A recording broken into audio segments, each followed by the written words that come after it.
Olá, esse é o Conexão. Uma estudante gaúcha realizou um feito inédito esse ano. Conquistou a primeira medalha de ouro na Olimpíada Feminina Europeia de Matemática. Num campo culturalmente identificado como masculino, ela e outras estudantes, também medalhistas, mostram que essa é só mais uma barreira a ser derrubada. E tem gente trabalhando duro para isso. O Instituto de Matemática Pura e Aplicada, o INPA, vai organizar uma edição nacional do torneio para revelar por aqui mais talentos. Isso, claro, é uma notícia que tem a cara do Conexão. E por isso, eu recebo aqui no estúdio a Maria Clara Werneck, que também foi medalhista esse ano, a Luíse Durso, vice-líder do time brasileiro, e o Marcelo Viana, que é diretor-geral do INPA. Muito obrigado pela participação de todos aqui no Conexão. Parabéns, claro, aqui para Maria Clara. Foi medalha de bronze, né, Maria Clara? Sim. Conta pra gente como é que foi essa experiência. Esse ano a competição foi em Kiev, na Ucrânia, né? Foi bem legal, porque a gente conheceu várias pessoas, meninas que também gostavam de matemática. A gente também teve a oportunidade de mostrar nosso conhecimento numa prova e conhecer a cultura de Kiev. E vocês ficavam todas juntas no mesmo lugar? Mais de Sim. 200 meninas? Todo mundo no mesmo hotel, junto com guias, vice-líderes e líderes. Vocês se divertiram um bocado nessa competição, né? Sim. E a gente tem até imagens aqui que mostram o momento da premiação, a gente vai ver. Você foi uma das medalhistas de bronze, o Brasil também teve mais uma outra medalhista Certo. de bronze. Sim. E aí a gente está vendo o momento que você foi anunciada ali. Junto com a Ana Beatriz de Castro, Stuttgart, né? E aí, mais pra frente, a gente consegue ver o momento. Nessa hora, o que você pensou nessa hora que você entrou para receber essa medalha? Não sei, eu pensei, vamos lá. Estamos aqui, né? Vamos lá, vamos receber uma medalha. Olha lá o momento. Você e a Ana Beatriz recebendo, representando o Brasil, ganharam a medalha de bronze. E, Luíse, você estava acompanhando, você foi vice-líder, né? Você estava acompanhando essas meninas lá. É um trabalho grande esse de preparação, né? Nossa, muito. Lá a gente conseguiu mostrar os pontos das meninas, valorizar a prova delas na frente das pessoas que pontuam as provas, né? A gente defende os pontos delas, já que está escrita a prova em português, a gente faz tradução para poder valorizar realmente as questões dela quando não é entendido. E foi uma experiência muito boa, foi maravilhoso. Você é professora, já é formada e você tem um trabalho seu de desenvolvimento desses talentos, né? Sim, eu me preocupo com a quantidade de meninas participando das Olimpíadas. Pelo que você falou, talvez a matemática seja vista como uma área muito masculina, mas eu não acredito nisso. Apesar de serem poucas meninas, eu acho que é porque existe menos incentivo e elas talvez não se sintam confiantes o suficiente, mas eu acredito que deveria ser igual a quantidade de meninas e meninos, e eu tenho um projeto de aulas para meninas de Olimpíadas de Matemática para tentar incentivar um lado que não é incentivado hoje. Talvez pela família ou pelos amigos, elas não sejam tão atraídas a fazer matemática, mas eu tô lá para tentar E os resultados estão aparecendo, né? A gente viu ali a premiação do bronze, mas o Brasil, como a gente disse no início do programa, ganhou o primeiro ouro, né? Sim, como é que foi essa experiência? Foi maravilhoso, na verdade. Ela já foi lá almejando o ouro e foi lá, ela estava com medo, muito nervosa, mas a gente também tenta dar apoio psicológico também. A gente sabia que ela era perfeitamente capaz e que era só uma questão de, na prova, ela conseguir mostrar que ela sabe resolver as questões. Era só isso que faltava. A gente tem imagem, daqui a pouco a gente vai mostrar do momento do anúncio do ouro também. Tá aí o momento em que eles começaram a anunciar, os organizadores, né? A entrega da medalha de ouro. E esse é um momento importante, né? Porque é a primeira vez que o Brasil consegue ter um destaque nisso num evento como o da Olimpíada Europeia, né? Sim, é a nossa primeira medalha de ouro. Mas acredito que conforme os anos forem passando, a gente vai conseguir ir cada vez melhor. Olha aí, com a bandeira do Brasil. E, Marcelo, isso é um momento também que revela que quando as oportunidades são criadas, os talentos aparecem e o Brasil consegue mostrar isso para o mundo também, né? Acho que você formulou exatamente do jeito certo. É uma questão de oferecer as oportunidades, de oferecer o incentivo que a Luísa estava mencionando, que nós sabemos que por razões culturais os garotos são normalmente muito mais incentivados. E é numa hora como essa que a gente vê os esforços dando frutos, que a gente acredita que está no bom caminho e que, como a Luísa mencionou também, uma vez que nós temos uma medalha de ouro, as próximas virão mais facilmente. Porque os garotos têm muitos modelos para se inspirarem. Tem o Arthur Ávila, que foi medalha de ouro lá, né, na Olimpíada Internacional. Há muitos outros exemplos. E a Mariana e outras que virão com certeza a seguir podem ter esse mesmo papel para o universo feminino. Com certeza. Maria, como é que foi sua preparação? Enquanto você esteve aí nesse caminho para participar da Olimpíada, você ouviu muita piadinha ou preconceito de que isso é uma coisa mais de menino? Na minha preparação para essa Olimpíada mesmo, eu acho que eu tive muito apoio, assim. Eu era a única menina da turma de Olimpíada, só que as pessoas, os meninos, eles eram bem estimuladores. Mas eu sei que... Intimidadores? Não, estimuladores. Eles incentivaram. Mas eu acho que existe sim esse tipo de pensamento. Eu não presenciei nessa preparação, mas eu presenciei, acho que no meu 9º ano, tinha um menino que era da minha turma também, e ele era muito bom também, que nem eu. E aí eu passei de fase na Olimpíada Brasileira, para a 3ª fase, e aí umas pessoas comentaram comigo, ele não foi também? Só que esse comentário foi antes de me darem parabéns, sabe? Então eu senti que foi um pouco de como que ela poderia ter ido sem o outro ter ido também, sabe? Você notou que o fato dele não ter ido, na cabeça daquelas pessoas, era mais importante do que do fato de que você está... Agora, isso você também ouve com frequência, Luísa? Você que está trabalhando diretamente na área? Olha, eu prefiro não falar muito sobre isso, mas eu gostaria de ressaltar o que a Maria Clara falou, que, assim, são coisas bobas.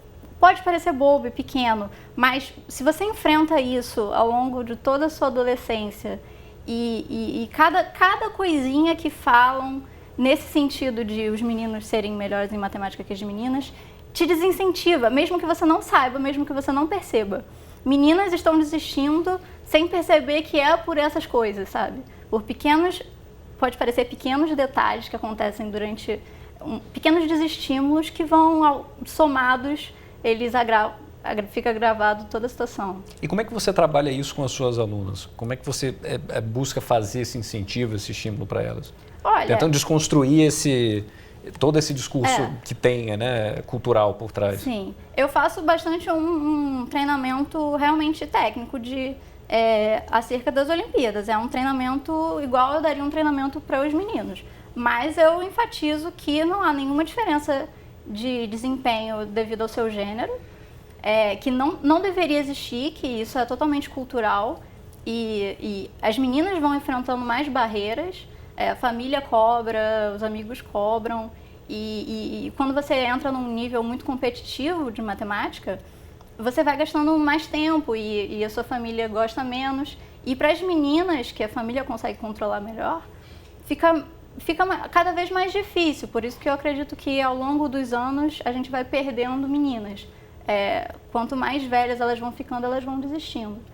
Então, eu acho que é importante a gente ressaltar para elas que elas são tão capazes quanto. É um caminho possível, é um caminho viável, que não tem essa realmente de... E como o Marcelo falou, faltam modelos, apenas faltam. É muito importante realçar isso, porque muitas vezes as pessoas pensam que é uma questão de discriminação, os garotos se desencorajam e tal, e de fato eu acredito cada vez mais que são esses pequenos momentos que passam quase desapercebidos, mas que vão acumulando e criam essa diferenciação que a nossa cultura é bastante perversa nesse aspecto. Agora, pode falar. Às vezes até uma falta de exemplos. Quando você entra numa sala e de 9 pessoas, 10 pessoas, uma menina, 2 menina, você acaba ficando desestimulada, sabe?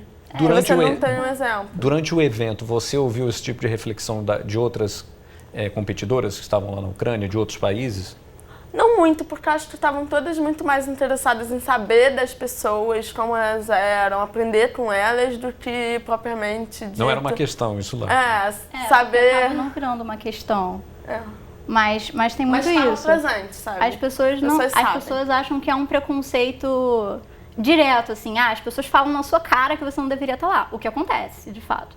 Mas muitas vezes é algo bem mais sutil, mais suave, que vai acontecendo aos pouquinhos e acaba sendo muito ruim. Mas não deixa de ser uma violência, né? Pois é. E como é que uma instituição como o INPA, Marcelo, tem tratado isso? A partir desses resultados que a gente está vendo, que estão chegando, de estudantes que estão saindo bem nessa competição, o que o INPA está programando para abrir mais oportunidades? Nós, à medida que fomos nos apercebendo da natureza do problema que a gente está discutindo aqui, entendemos que tínhamos que, de alguma forma, combater isso dentro dos meios ao nosso alcance. E o projeto que nós estamos lançando esse ano, o projeto Torneio de Matemática para Meninas, o TM², TMM 2 vezes, é parte dessa ação. É uma competição que vai ser realizada no país, que também vai servir como processo seletivo para a Olimpíada Europeia de Matemática Feminina, mas, sobretudo, é um instrumento para dar às garotas uma oportunidade para brilharem. E como é que vai funcionar? Assim, no molde semelhante ao da Olimpíada? Quem pode participar? Como é que... Nós vamos basear a participação, esse primeiro ano pelo menos, vai ser por convite, a partir dos resultados da OBMEP e da OBM, da Olimpíada Brasileira de Matemática. Serão as melhores no nível 2 e 3. O nível 2 é o 8º e 9º ano e o nível 3 é o ensino médio. Nós vamos convidar a participar, serão 300 participantes nessa primeira rodada e depois veremos como evolui a partir daí, como ampliar o Escolas escopo. públicas, particulares? Sim, sim, aberto a partir dos resultados, porque a OBMEP já está aberta a todas as escolas e então esse torneio vai estar aberto também. E a data, dia 31 de agosto. É a aplicação dessa prova. Exatamente. E essa prova vai ser realizada só aqui no Rio? Ou não, em todos os locais onde haja candidatas. Vamos utilizar a rede de coordenações regionais das duas Olimpíadas, da OBMEP e da OBM, para fazer a aplicação da prova no país todo. Onde houver candidatas, haverá a prova. Maravilha. Vamos falar então de preparação. Como é que costuma ser o preparo? A gente já conversou uma vez aqui no Conexão sobre as Olimpíadas e você disse que é um processo um pouquinho diferente, né, do que é para o Enem, por exemplo.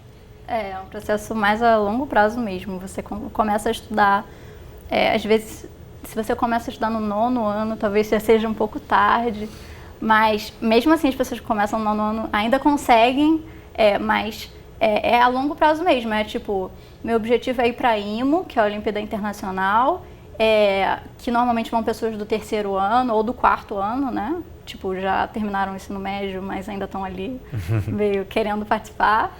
E isso começa desde o 8º, 9º ano, um treinamento específico para a Olimpíada de Matemática. E como é que é essa rotina de estudo? É mais intensa do que a rotina em sala de aula, né?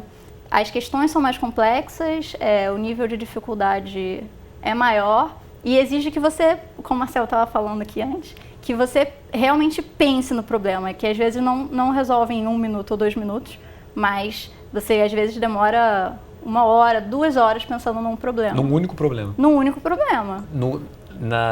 Esse ano, na Olimpíada, quanto tempo você teve para fazer, Maria Clara? Foram quantos problemas, na verdade? Cada dia tinha 3 problemas e eram 4 horas e meia. Cada dia. Então você tinha mais ou menos 1h30, 1h20 minutos para pensar em cada problema. E aí você faz a prova. Eu, por exemplo, comecei pelo 1, no primeiro dia eu comecei pelo 1, aí eu passei pro 2, aí eu vi o 3, aí eu voltei pro 2, aí eu voltei pro 1, aí eu voltei pro 3, sabe? É muito isso. Você vai fazendo a prova e vai dedicando tempo, mas não é que nem o Enem, que você tem 3 minutos por questão e se você não sabe, você pula. Eu quero saber mais sobre a sua rotina de estudo, mas antes só fazer um registro aqui, que é o Matemática para Meninas, a gente está vendo a página aí, para garotas, desculpa, no Instagram agora, no Instagram? No Instagram.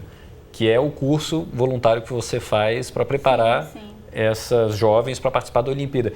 E com qual idade elas têm chegado para você ali?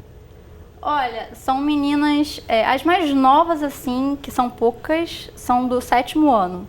Mas é uma turma mais 9º ano e ensino médio, assim. Aí eu te separo em 2 turmas, nível 2 e nível 3, que é ensino fundamental e ensino médio, né? Olha você aí no Conexão. Da última vez que eu vi. Fazendo um leve registro aqui, Aham. Luiz no Conexão. E aí agora voltando a falar com a Maria Clara, na prova foram 6 questões, você tinha aí 4 horas, né, cada dia. Agora, para até chegar lá em Kiev, na Ucrânia, como é que foi a sua rotina de estudos? Eu acho que eu intensifiquei mais no ano passado, em que eu fazia algumas aulas de Olimpíada fora da escola. Tinham 3 dias, eu ia 2 dias, e quando eu podia eu ia mais algum. E era basicamente umas 4 horas de aula e ainda tentava estudar em casa. Porque se você não dedica também o tempo em casa, você não vai aprender de fato, sabe? Você não vai conseguir resolver os problemas. Na aula, essas 4 horas de aula, o professor está mostrando um conteúdo e mostra, olha, tem essa forma de resolver o problema. Mas é complexo demais para você absorver só olhando ele fazer, né? Por exemplo, igual andar de bicicleta. Na prova que você fez, quais conhecimentos você teve que utilizar para fazer as questões? Eu acho que a primeira coisa é ter uma ideia, porque às vezes o conhecimento você até já tem, eu não sei explicar. Eu acho que eu tive que usar geometria, eu me lembro de usar o teorema das bissetrizes externas. Aí os outros problemas eu não sei. Essas provas elas não são só de um tema, sabe? Você tem que abordar com diferentes conhecimentos, mais uma ideia que você vai ter na hora, porque você vai tentar uma coisa, pode não funcionar, e você tenta outra, tenta outra, tenta outra. Não é tão óbvio assim, não é? Você olha para a questão e fala, é esse conhecimento, sabe? Entendi. E que tipo de apoio assim você teve para começar a participar desses eventos? Teve alguma pessoa que serviu como um exemplo para você? O que te levou para a matemática? A minha professora do 9º ano, ela era muito incrível. Ela fazia uma frase por dia, por semana, e ela deixava os alunos meio livres. Eles faziam conforme o tempo deles. E aí, na escola, eu participei de uma aula que era de matemática só, avançada. E o professor também era muito maneiro. Como é que era o nome da professora? A Ofélia. E Professora Ofélia, recebendo nossa homenagem aqui no Conexão. E o professor era o Cataldo. E aí, na escola, eu tive essa oportunidade. E meus pais, eles sempre me incentivavam, eles me buscavam e tal. E aí, eu fui premiada no 9º ano na UBM, que foi quando eu conheci as pessoas. Você estava em qual ano, desculpa? No 9º. No 9º ano já. Foi quando eu conheci... Agora você está no 3º do ensino médio. Foi quando eu conheci as pessoas, porque eu fui para a Semana Olímpica, que o INPA organiza, e aí eu vi o quão grande era aquele universo, sabe? Porque antes eu pensava que eu não era capaz de passar para a 3ª fase, que na época eram 3 fases. E aí eu acho que esse evento, eu conheci várias pessoas, é bem incrível, assim, que você percebe que você está ali porque você é boa, sabe? Eu me lembro que eu pensei, nossa, Maria Clara Werneck, será que sou eu mesma? Será que tem outra Maria Clara no Rio de Janeiro? Quando você foi selecionada para ir? Não, quando eu fui premiada. Quando você foi premiada. Era isso que a gente consegue botar a imagem de novo dela aí? Era isso que eu estava querendo saber de você no início do programa. O que você sentiu na hora que pisou ali para receber o prêmio? Ele estava perguntando do soube da passado. história da UVM, não da história do... Quer dizer, você já está acostumado a receber prêmio, né? Um pouco. Agora, Marcelo, a gente falou aqui que o INPA está organizando esse torneio para o 2º semestre, o que é uma oportunidade excelente para as estudantes terem aí uma chance de competirem, de se desenvolverem. Agora, que outros investimentos você acha que são necessários para popularizar mais ainda esse tipo de torneio, esse tipo de participação? Veja, nós temos nesse momento acontecendo um projeto muito bonito chamado Meninas Olímpicas do INPA, que é um projeto financiado pelo CNPq, no qual o INPA trabalha com 5 escolas da área do Rio de Janeiro, algumas do município, outras de Niterói, e nós trabalhamos diretamente com alunas do ensino fundamental e do ensino médio. E o objetivo é muito simples, muito bem definido, manter essas garotas nas áreas de ciências e tecnologia, para que elas venham um dia a ser profissionais. Se for matemática, que nem a Luísa ou talvez a Clara, ótimo, mas se for qualquer outra profissão nessas áreas que são muito carentes em mulheres, esse é o objetivo do projeto. E um projeto como esse está levando as garotas que muitas vezes nunca saíram muito de perto das suas escolas a conhecer isso que a Clara falou, um universo muito maior. Na primeira viagem do projeto estivemos... A gente está vendo de novo lá Maria Clara recebendo a premiação com a bandeira do Brasil. Esse momento aí que eu queria saber, foi aí que você leu o seu nome? Não estava acreditando que era... Não, foi na UBM. Ah, tá. Não, é que aí a gente já sabia o resultado, porque a gente recebe o resultado antes da premiação. Então você já fica feliz antes, sabe? Aí depois é tipo, que legal, a medalha. E me diga uma coisa, com essas premiações que você tem recebido, com esse espaço que você está tendo, essa experiência que você teve dentro da matemática, você já consegue vislumbrar aí uma caminhada profissional para você? Eu penso muito em uma coisa que seja matemática aplicada, talvez uma área de ciências que seja ciência da computação ou até matemática que seja a aplicação da matemática, mas mais dentro das exatas. E Luiz, dentro do seu curso, você faz esse tipo de ponderação também, essa conversa sobre essa possibilidade de caminhos profissionais? Não, é mais de Olimpíada para Olimpíada mesmo, a um nível olímpico. No seu caso, participar de Olimpíadas foi determinante para que você... Totalmente. Eu sou muito grata ao BMEP, que foi a primeira que eu participei, que foi a primeira que eu ganhei alguma coisa e comecei a me motivar. E hoje eu faço matemática, assim, com certeza pelo trajeto que eu tive. Eu vi os meus professores de Olimpíada dando aula felizes, que é algo que você não encontra na sua escola, professores felizes. E assim, eu pensei, nossa, então eu posso ser uma professora de matemática e posso ser feliz. Então tá tudo certo, eu vou lá fazer matemática. E aí eu comecei a fazer matemática, já me formei e sei que foi a escolha certa. Nunca tinha... Nenhuma outra opção era viável para mim naquele momento.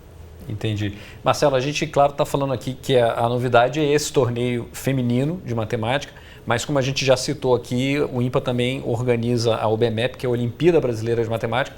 Esse torneio, sim, com uma participação mais ampla, né? Não só de meninas, e que é um torneio anual também. É anual, aliás, vai acontecer amanhã a prova. São, esse ano, 18.200.000 alunos inscritos em, essencialmente, todos os municípios do Brasil. São pouquíssimas exceções. Então, e uma coisa muito legal é que essa é a primeira fase da Olimpíada. Para a segunda fase, vão passar os 5% melhores em cada escola. E é interessante notar que entre esses 5%, as meninas são a metade. Então, são quantos por cento? Desculpa. 5%. 1 em cada 20 passam da primeira fase para a segunda fase. É um filtro muito potente, é muito exigente, e as meninas são a metade desse universo de apenas 900.000 que vão fazer a segunda fase. O que reforça, claro, que esse papo de que é um campo masculino... Não tem nada a ver. Não é por aí, né? Não tem nada a ver. Olha, eu queria agradecer muito a participação de vocês aqui no Conexão. A gente fez o registro do site do INPA, onde tem mais informações sobre a Olimpíada. Muito obrigado, parabéns para Maria Clara, parabéns para a Luísa, que faz esse trabalho bacana. Obrigado pela participação aqui do Marcelo. A você de casa, obrigado pela companhia também. Se quiser rever essa e outras entrevistas, é só acessar o futuraplay.org. Até a próxima!